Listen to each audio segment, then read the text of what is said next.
Hi everybody. It's been 4 months since I did all that patching on this 40-year-old Toyota wagon. Had a lot of holes up in this area and not a sign of rust coming back whatsoever.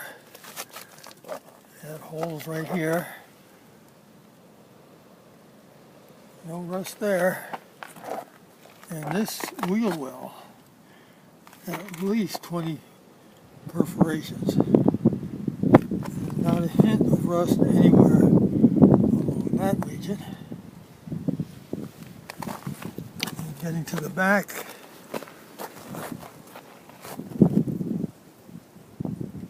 no rust.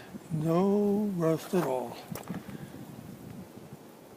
All along the bottom there was patched. All solid.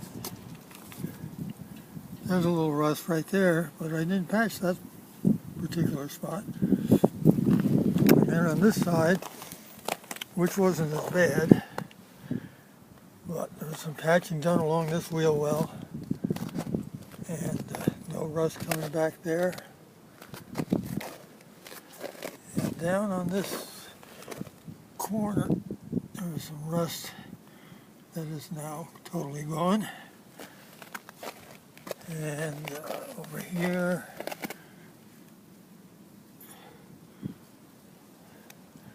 okay, that's about it. Clean bill of health all around. I'll do another follow-up in 4 more months.